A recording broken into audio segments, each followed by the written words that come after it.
Olá, pessoal, tudo bem? O tema de hoje é a Política Nacional de Meio Ambiente e o Sistema Nacional de Meio Ambiente instituído pela Lei 6938 de 81. A partir da edição dessa lei, o país passou a ter formalmente uma Política Nacional de Meio Ambiente. Ela constituiu o marco inicial para o desenvolvimento de todas as outras políticas públicas ambientais que deveriam se integrar e harmonizar com os objetivos e diretrizes estabelecidos por essa lei. Essa lei, em conjunto com a Constituição Federal de 1988, representam as bases do direito ambiental brasileiro. Anteriormente a isso, cada estado ou município tinha autonomia para eleger as suas diretrizes políticas em relação ao meio ambiente de forma independente, embora, na prática, poucos estados ou municípios realmente demonstrassem interesse por essa temática. O estado de São Paulo tinha uma política de controle de poluição que ainda vigora, embora tenha tido inúmeras modificações, que é a Lei Estadual número 997 de 76, que dispõe sobre o controle da poluição do meio ambiente, e o seu decreto regulamentador, o número 8.468 de 76.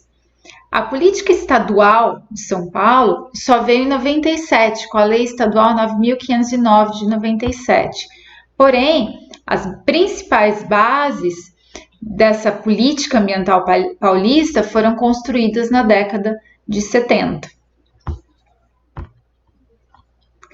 O objetivo da nossa aula de hoje é justamente contextualizar a criação da Política Nacional de Meio Ambiente e apresentar o Sistema Nacional de Meio Ambiente e os instrumentos de gestão previstos nessa lei.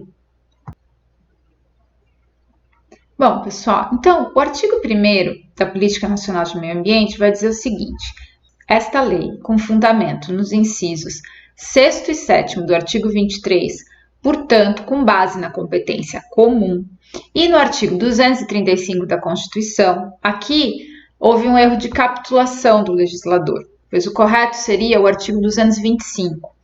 Erro de capitulação é quando eu indico o artigo errado.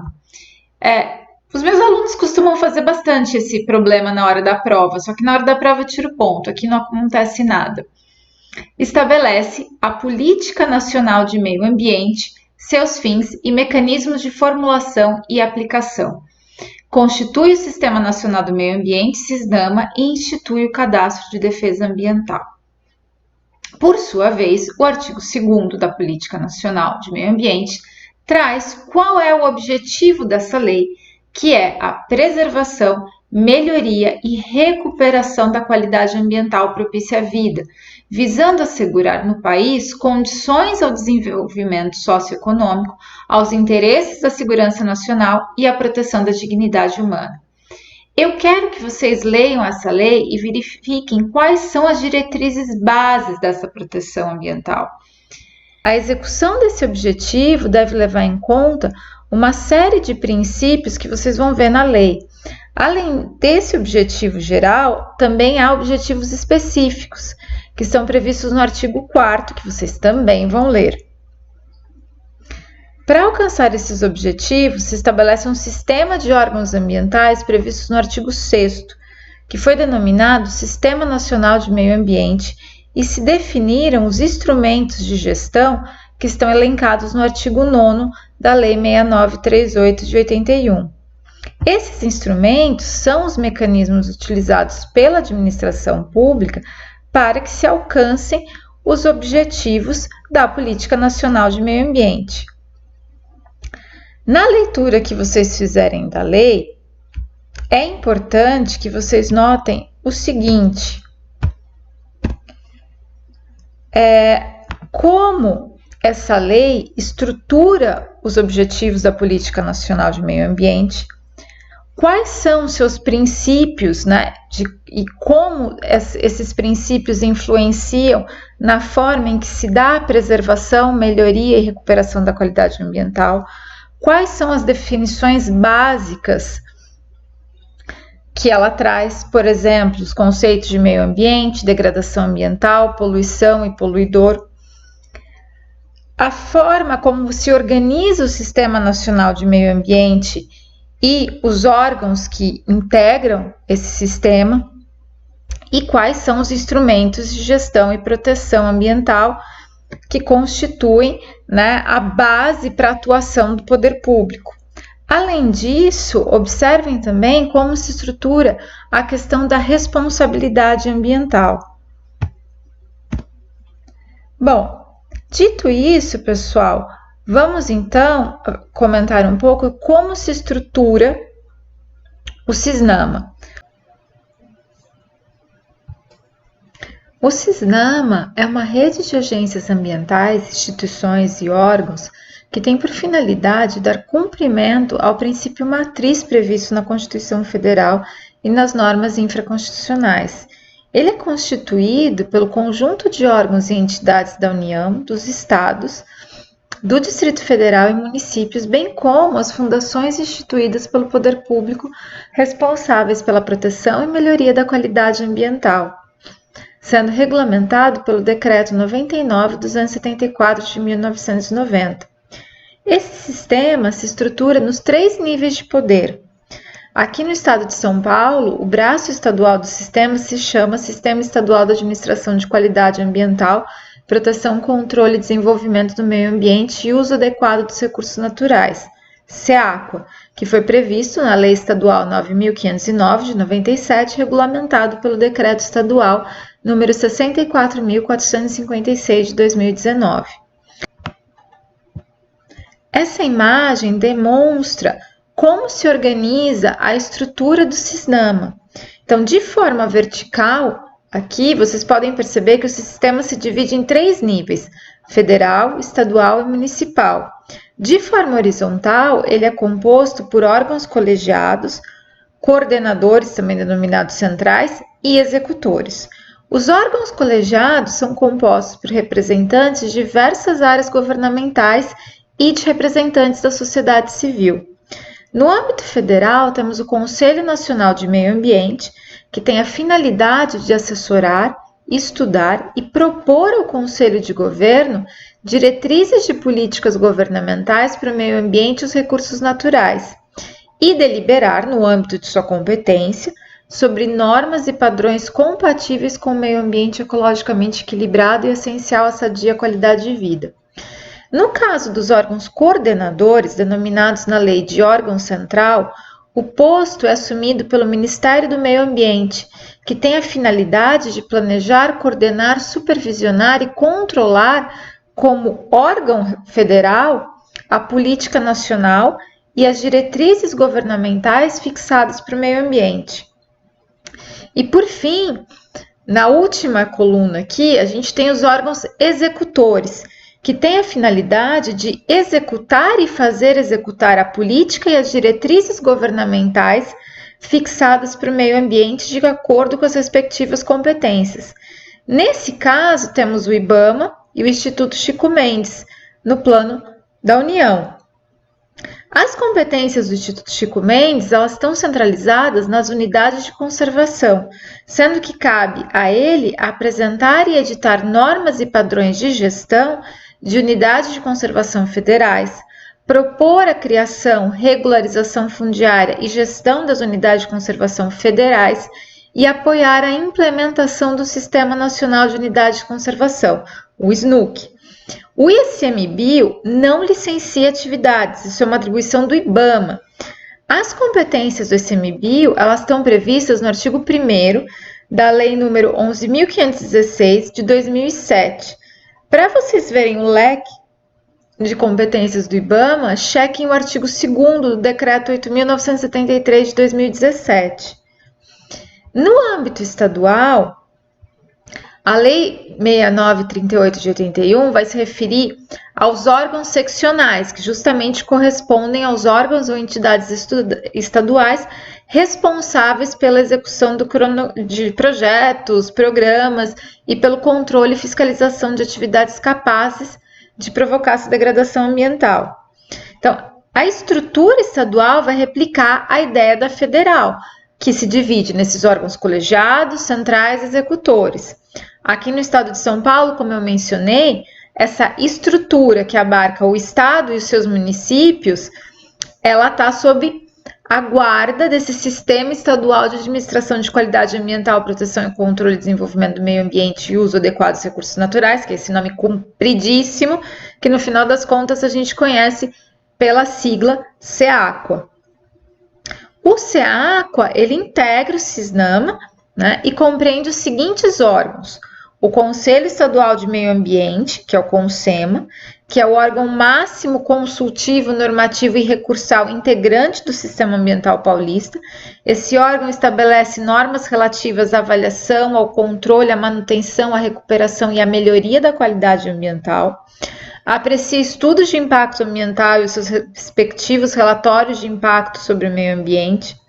Manifesta-se sobre a instituição de espaços especialmente protegidos e zoneamentos ecológicos econômicos, e tem outras competências. E para vocês quiserem uma abordagem mais completa de quais são as competências do CONSEMA, eu recomendo a leitura do artigo 2º da Lei 13.507 de 2009 e o artigo 2º do seu decreto regulamentador, que é o decreto 55.087 de 2009. Temos ainda como órgão central a Secretaria Estadual de Infraestrutura e Meio Ambiente, a CIMA, que abrange as áreas de energia e mineração, saneamento e recursos hídricos e meio ambiente. O detalhamento da sua competência está contido no decreto 64.132 de 2019. Essa secretaria substituiu a Secretaria de Meio Ambiente. No âmbito dos órgãos executores, temos a Coordenadoria de Fiscalização Ambiental, que integra a estrutura básica da Secretaria de Meio Ambiente. O principal objetivo dessa coordenadoria é planejar, coordenar, monitorar e executar a política de fiscalização ambiental no estado de São Paulo, em conjunto com a Polícia Militar Ambiental. Ela está regulamentada no Decreto Estadual 57.933 de 2012, bem como nós temos a CETESB, que é uma agência ambiental responsável pelo controle da poluição, licenciamento ambiental e autorizações ambientais. E ainda, embora não integre o CISNAMA, nós temos a Marinha, que tem competência também para fiscalizar as questões relacionadas à navegação. Então, para ver as competências da Marinha, eu recomendo que vocês vejam a Lei 9.537 de 97. Por fim, no âmbito local, nós vamos ter os órgãos também colegiados do município, que podem ser comitês ou conselhos de meio ambiente, as suas secretarias que respondem pela pasta, seja uma secretaria específica ou inserida em outra, como, por exemplo, planejamento, infraestrutura, e os órgãos criados, né, normalmente uma coordenadoria ou uma divisão para executar as questões ambientais que costumam estar dentro dessa própria secretaria. Na cidade de São Paulo, ao Conselho Municipal de Meio Ambiente e Desenvolvimento Sustentável, o CADES, a Secretaria do Verde e do Meio Ambiente, né, e as coordenações como órgãos executores, nos quais se pode destacar a coordenação de fiscalização ambiental e a coordenação de licenciamento ambiental. Eu queria que vocês verificassem qual é a estrutura ambiental do município em que você está passando a sua quarentena. Qual é a secretaria responsável? Tem um conselho ou um comitê de meio ambiente? Quem tem sido o braço executor dessa política ambiental municipal? Então, pessoal, essa é a estrutura do CISNAMA, articulada ao Sistema Estadual de São Paulo. Cada estado vai ter o seu sistema estadual, da mesma forma que cada município tem seu sistema local, que vai se articular com o sistema estadual e, consequentemente, com o sistema federal. A atuação ambiental desses entes federativos, ela está muito ligada à competência comum, que foi regulamentada pela Lei Complementar 140 de 2011, que estabelece quais são as ações administrativas da União, dos estados e dos municípios em matéria ambiental.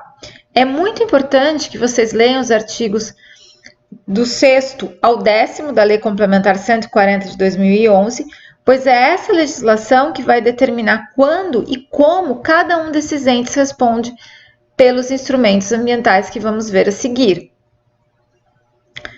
Agora que eu apresentei os órgãos responsáveis pela proteção ambiental, vamos analisar então quais são os instrumentos estabelecidos pela Lei 6938 de 81, mas antes disso eu queria frisar que no decorrer dessas décadas de evolução do direito ambiental, foram estabelecidos outros instrumentos de gestão que complementam esse arcabouço gerencial disponibilizado ao poder público, ou seja, disponibilizado a esse Sistema Nacional de Meio Ambiente para garantir o desenvolvimento sustentável. E isso vocês vão poder ver, por exemplo, na Política Nacional de Recursos Hídricos, na Política Nacional de Mudança do Clima, na Política Nacional de Resíduos Sólidos, no novo Código Florestal, que trazem instrumentos extremamente importantes que nós vamos ir trabalhando ao longo das nossas aulas. A esse respeito, eu gostaria que vocês visualizassem o quadro 2 do texto Aplicação dos Instrumentos de Política Ambiental no Brasil, Avanços e Desafios, escrito por Adriana Maria Magalhães de Moura, que está nas leituras complementares do nosso plano de aula. Bom, pessoal, então, eu vou apresentar para vocês os instrumentos da Política Nacional de Meio Ambiente. Essa apresentação vai ser de uma forma rápida, só que eu vou indicar legislações se vocês quiserem ter mais informações sobre cada um deles. Os padrões de qualidade ambiental são normas para o controle de substâncias potencialmente prejudiciais à saúde humana ou ecossistemas. A gente tem vários exemplos nas resoluções CONAMA, então a gente tem parâmetros de qualidade para água, parâmetros de qualidade de solo, parâmetros de qualidade de ar. A gente tem também os espaços territoriais especialmente protegidos, que são áreas geográficas, públicas ou privadas, dotadas de atributos ambientais que requerem sua sujeição pela lei a um regime jurídico de interesse público que implica sua manutenção e utilização sustentada. Ou seja, eu coloco ali uma série de condicionantes para aquele uso. O exemplo clássico são os sistemas, é o Sistema Nacional de Unidade de Conservação. Ainda nós temos o Sistema Nacional de Informações sobre o Meio Ambiente, que é um sistema informáticos para a gestão da informação ambiental e de áreas correlacionadas. Infelizmente, ainda esses sistemas eles não estão muito bem integrados e as plataformas deles não são muito amigáveis. Eu tenho também os relatórios de qualidade de meio ambiente, que são relatórios apresentados pelos órgãos ambientais que trazem o diagnóstico da situação da qualidade ambiental, que pode ser no país, no estado ou no município. Além desses instrumentos, eu vou ter os incentivos à produção e instalação de equipamentos e a criação ou absorção de tecnologias voltadas para a melhoria de qualidade ambiental. Por exemplo, compras públicas sustentáveis. Infelizmente, a gente ainda não amadureceu isso como uma política pública, esses incentivos. Os nossos instrumentos ainda são muito voltados para a ideia de comando e controle. Depois nós temos o zoneamento ambiental, o zoneamento ecológico econômico, que é basicamente um instrumento de planejamento de uso do solo, que vai regular a exploração dos recursos naturais por meio da delimitação de áreas e atribuições de usos e atividades compatíveis com as características socioambientais desses espaços. Isso foi regulamentado pelo Decreto Federal 4.297 de 2002. A avaliação de impacto ambiental, que são todos aqueles estudos realizados para avaliar os impactos de ações, atividades ou empreendimentos, com o objetivo justamente de orientar o processo decisório. Um dos casos mais conhecidos de avaliação de impacto ambiental é aquela que está dentro do processo de licenciamento ambiental, que é justamente o procedimento administrativo destinado a licenciar atividades ou empreendimentos utilizadores de recursos ambientais capazes de causar degradação ambiental, e a gente vai ter uma aula específica sobre licenciamento ambiental, e aí eu vou falar de forma bastante aprofundada sobre esse instrumento e sobre as avaliações de impacto ambiental. Nós ainda temos o Cadastro Técnico Federal de Atividades e Instrumentos de Defesa Ambiental, que é um registro obrigatório de pessoas físicas ou jurídicas que se dedicam à consultoria técnica sobre problemas ecológicos e ambientais, e a indústria e comércio de equipamentos, aparelhos e instrumentos destinados ao controle de atividades poluidoras. Então, quem aqui resolver abrir uma consultoria ambiental, por exemplo, para fazer processo de licenciamento ambiental, vai ter que se cadastrar nesse cadastro técnico federal de atividades e instrumentos de defesa ambiental, senão não pode atuar. Inclusive, um dos primeiros documentos no processo de licenciamento é que você comprove que quem fez todos os estudos ambientais tem esse cadastro. Eu ainda tenho o Cadastro Técnico Federal de Atividades Potencialmente Poluidoras ou Utilizadoras de Recursos Ambientais, que é um registro obrigatório de pessoas físicas ou jurídicas que se dedicam a atividades potencialmente poluidoras e ou à extração, produção, transporte e comercialização de produtos potencialmente perigosos ao meio ambiente, assim como de produtos e subprodutos de fauna e flora. Eu tenho as penalidades disciplinares ou compensatórias, e aí isso a gente vai estudar nas nossas aulas de responsabilidade, que são as formas de sancionar no caso do descumprimento da legislação ambiental, que é a multa, perda ou restrição de incentivos e benefícios fiscais, perda ou suspensão de participação em linhas de crédito, de financiamento, estabelecimentos oficiais, suspensão da atividade, enfim, nós vamos adentrar isso com maior profundidade. E, por fim, eu tenho os instrumentos econômicos, que são instrumentos dedicados a promover o pagamento, compensação ou concessão de benefícios para os que protegerem o ambiente. Então, por exemplo, eu tenho a concessão florestal, a servidão ambiental, o seguro ambiental. Todos esses instrumentos são instrumentos econômicos. Deve-se dizer que os instrumentos econômicos eles são extremamente eficientes, porque eles fazem que o interessado busque cumprir a lei, não porque ele é obrigado, mas sim porque ele vê um incentivo no cumprimento dessa lei. Mas, por mais que eles sejam extremamente eficientes na questão ambiental, a gente não pode prescindir dos instrumentos de comando e controle. Bom, pessoal, então, basicamente, depois de tudo que a gente viu em relação a essa política, a leitura que vocês fizeram, a descrição do Sistema Nacional de Meio Ambiente, os instrumentos, o que eu preciso que vocês tenham em mente, que a Política Nacional de Meio Ambiente, ela representou o principal alicerce da política ambiental brasileira. Ela tem um papel prioritário para a gestão ambiental, pois ela definiu os órgãos responsáveis pela aplicação da lei, então isso não adianta eu ter instrumentos se eu não defino quem vai aplicá-los. Ela definiu instrumentos de gestão e ela tem um leque bastante amplo de instrumentos e os contornos da responsabilidade ambiental que a gente vai analisar nas nossas próximas aulas. Além disso, ela abriu o caminho para que viessem outras políticas públicas ambientais que vão criar novos órgãos que vão ter que atuar de forma coordenada com esse sistema. Se criaram mais instrumentos que se juntam a esse leque base que foi instituído por essa Política Nacional de Meio Ambiente, de forma a que realmente se busque garantir esse meio ambiente ecologicamente equilibrado. O grau de aplicação desses instrumentos que eu apresentei para vocês, ele é bastante assimétrico. Alguns estão mais desenvolvidos que outros. Então, por exemplo, o licenciamento avançou muito. Já os relatórios de qualidade ambiental deixam a desejar, da mesma forma que os sistemas de informação, ou mesmo o zoneamento. Mas muito se avançou nas últimas décadas. Então, é isso. Não esqueçam da minha leitura, que eu pedi para vocês.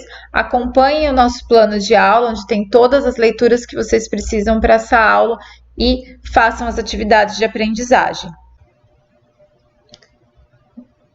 Bom, pessoal, antes de terminar essa aula, eu gostaria de relembrá-los sobre quais são as leituras obrigatórias. Então, não esqueçam da leitura da Política Nacional do Meio Ambiente, do texto da aplicação dos instrumentos da política ambiental no Brasil e da Lei Complementar 140 de 2011, os artigos 6º a 10º. Muito obrigada pela sua atenção e até a próxima!